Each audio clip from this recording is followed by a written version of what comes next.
Come here. I've just noticed something which I think is the problem.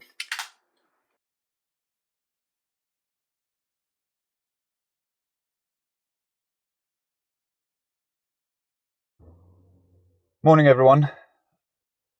Back from bank holiday weekend, back to work today. Got a immersion to do today. We're going to have a look at an immersion that's faulty. I've got just a boiler breakdown to do. What else have I got today? Got a gas leak to go and look at. But yeah, you might notice I'm sounding a little bit down today. And the reason being is, although I've had a lovely bank holiday weekend with my family, the one thing that's sort of been sitting in my mind is outstanding invoices. Now I know it's part and parcel of the job. You know, we have invoices that we send out, waiting for them to get paid, and especially when there's small amounts individually, but collectively they add up to quite a large chunk of my income. Now, I usually don't worry about it. I do a lot of my work. I mean, I don't know if it's the right word, but I do a lot of my work on goodwill. So I have a trust with the customer, and I hope that the customer has a trust with me. You know, I get the work done. I don't usually chase for invoices because they usually get paid. You know, I give people a day or two, or, you know, a few days or so. But this month, it's getting on top of me a bit, where I'm finding I'm having to chase people a lot more, and I'm not getting responses from some people, or some people are saying they'll do it and then it never gets done, and it's just stressing me out a little bit. So I don't know if I'm going to put this video up, but I'm kind of just venting to the camera at the moment because I feel it's my only real avenue to be able to get this out. So yeah, I mean, I'm hoping that it's because obviously we've got the long weekend and everything, and things are just getting a little bit delayed, but there's still no excuse. I mean, you don't go into a supermarket, or you don't go to a restaurant, eat your food, and then you say, I'll pay when I feel like it. You pay once you've done it. Now, I do have a card machine, but I haven't used it for a long time because a lot of the time, like I said, I do the job, you know, people appreciate the work that I've done, and I just expect them to pay the invoice. And most of the times it's fine. But I think I'm going to have to start becoming a bit more stricter again. I'm going to start using my card machine again. And, you know, if any customers are watching this, because I get customers from YouTube, I get customers from Instagram. And this is the worst thing. Like, you guys see the type of work that I do. You know what I'm about. Why mess me about? It's not everyone, but it's a select few individuals who are then going to make me change the way I run my business. So my phone's ringing. Are going to make me change the way I run my business and make me, you know, come across as maybe a little bit abrupt, a little bit harsh. But at the end of the day, I am running a business. It's not a charity. I've done the work. I expect payment. So from now on, if anyone's going to be contacting me with regards to having any work done, the first thing I'm going to ask is, what's going to be your preferred method of payment? Card, cash, bank transfer. Get that, nip that in the bud straight away. Get to the job, and once the job's completed, collect payment there and then, whether that's cash, card, bank transfer. You know, it's the certain individuals who are going to ruin it for the rest of the customers, because it's going to make me basically want my money there and then as soon as I've done the work. And I don't think that's unfair. I think that's absolutely fair. If I've gone there, I've done the work, you know, if I've used materials, then I'm already out of pocket and you haven't even paid me yet. So there's nothing wrong in me going there, doing the job, and then asking for my money there and then. The job's done. I expect to be paid. Don't mean that in a rude way, but I am a nice guy. But when it comes to business, and if I'm going to get messed around, I'm going to start running my business a lot more stricter. And yeah, this is how I'm going to be running this. So like I said, I'm not sure if I'm going to get this out. I'm kind of venting at the moment, but let's see how the rest of the week goes, and then I'll see if I'm going to put it into this week's video or not. But other than that, I hope everyone else has had a great bank holiday weekend, and I'll catch you guys on the next video. Okay, so the job that we've got here today is to have a look at a faulty immersion on an unvented cylinder. So it's a Glowworm cylinder.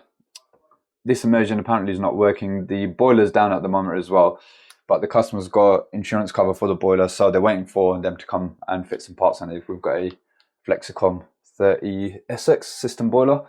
So I think that needs a new PCB. Just had a chat with the customer to find out what's going on with that. They've been without hot water for about a week. So we're going to try and get this immersion running. So at least we can get them some form of hot water. First thing I'm going to do, I'm just going to take the cover off, check that it's not tripped, and do my resistance checks on it to make sure that the element itself hasn't blown away, isn't faulty, or hasn't short-circuited. So I'll show you the test when we do it.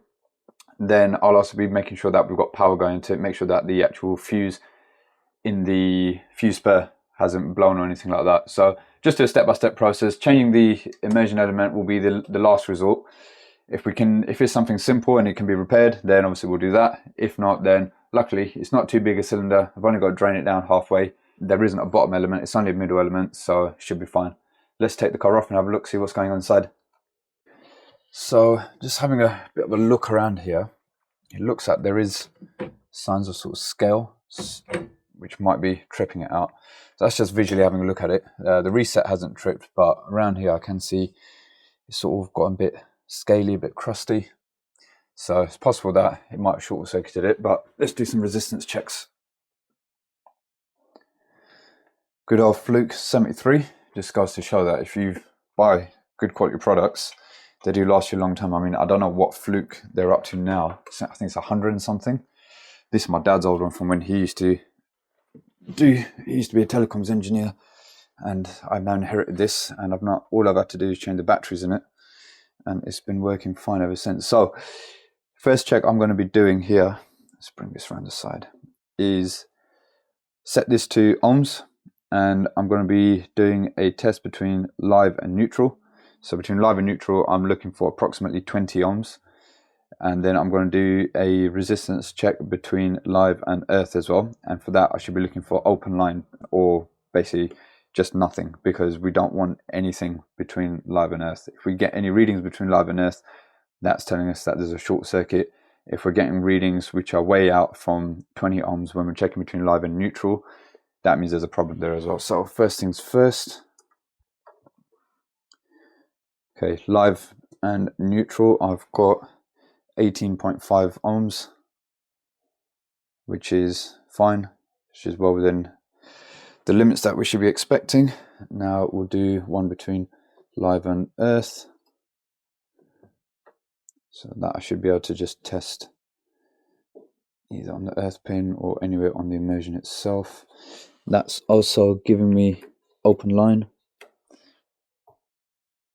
Yeah, doesn't seem to be any short circuit.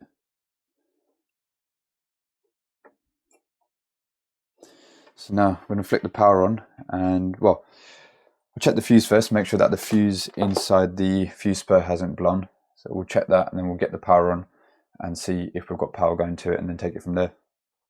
Hey everyone, I'm sorry to interrupt this video. I hope you're enjoying the content so far. I just want to say a big thank you to everyone who's been subscribing, commenting, liking the videos. It's really boosting my numbers up. If you could literally take just 5 seconds now, I know you're watching the video, pause it, minimize the screen if you're watching it in full screen, press the little subscribe button just at the bottom there, press the little thumbs up button as well if you haven't already, and also hit the little bell button. It really helps me out. It's really getting my numbers up. I'm getting so close to that 5,000 subscriber mark. It really helped me out if you guys could just drop a little subscribe for me. Cheers. Let's get on with the rest of the video. Enjoy. Come here. I've just noticed something which I think is the problem. Have a look at the bottom of that switch. Looks all burnt out to me. So I reckon that's probably the fault. So I'm going to take that switch plate off. I've turned it off from the fuse box already. So let's get that fuse plate off. I think I should have a spare switch spur in the van. If not, I'll quickly run down to local merchants and grab one. But I think I found our problem. Further proof, just taken out one of the screws. Don't know how clear you can see, but that is all charred and rusted. Let's get the other screw out. Right, found our problem. Let me get the light on it. 1 second. Oh, come on, Unilight. I love this light. This is my favourite Unilight. I've got 2 of them. Always keep one charged in the van. Yeah. think I found out a problem. Switch is completely burnt out. I'm trying to figure out what's actually caused it. Oh, God, let's strip the cables back, get a new switch spur, and get that back on again. So I could have just started draining down the cylinder and tried to change the immersion. Simple checks first, it can get you out of trouble, save you a lot of time, and get the job done quicker as well. And it shows the customer that you're honest, you're gonna do the right job, not just try and charge them for something that they don't need. I always believe that, and that's how I've maintained a fairly good reputation, I like to think. And that's how I get a lot of my work, just through honest work and honest diagnosis, not making stuff up. Right, new switch is on. Let's pop the immersion on from there. That's on from there. Let's just check power. So live and neutral. That's always a good sign.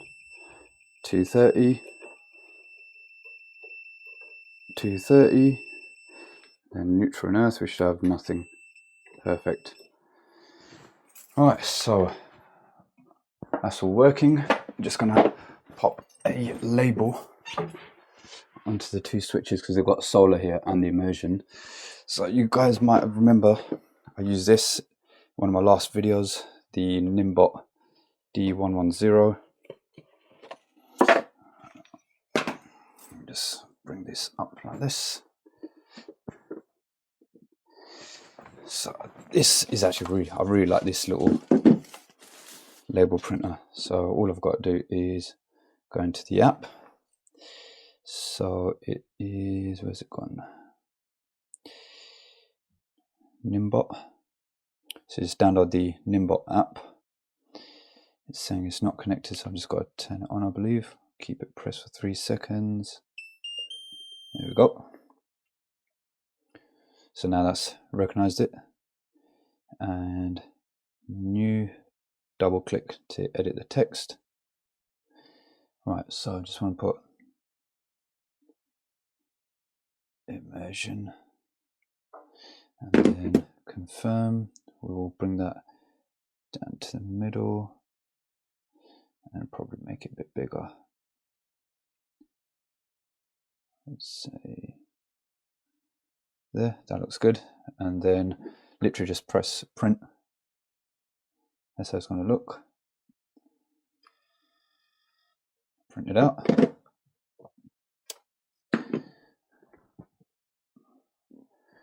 And just pop it onto the fuse spur.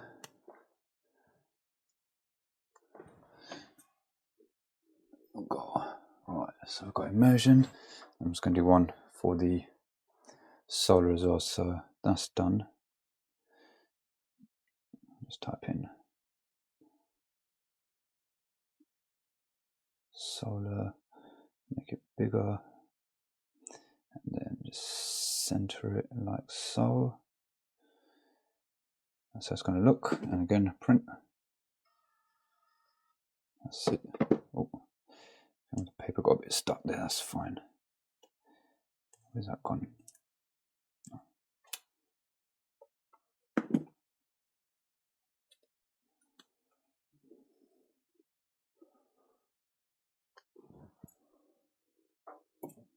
There we go.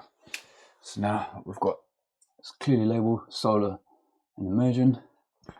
Didn't need to change the immersion element, just change the fuse spur. So basic checks, found out what the problem was, job's done, on to the next one. Now that is more like it. Lovely customer.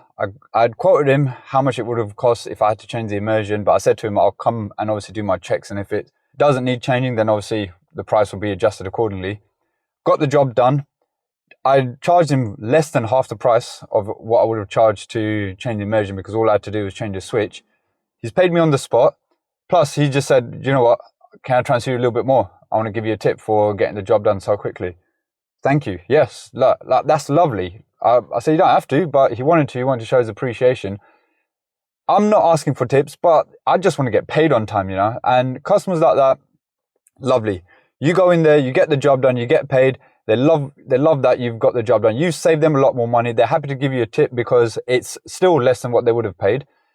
And you move on to the next one. Now, anything else, he's not going to hesitate to call me. And likewise, if he calls me, I'm not going to be like, well, I don't avoid calls anyway, but I'm not going to be like, it's headache customer, because it's not. Lovely stuff. I love that. It's been a good start to the day. Let's go on to the next one. I hope the day continues like this.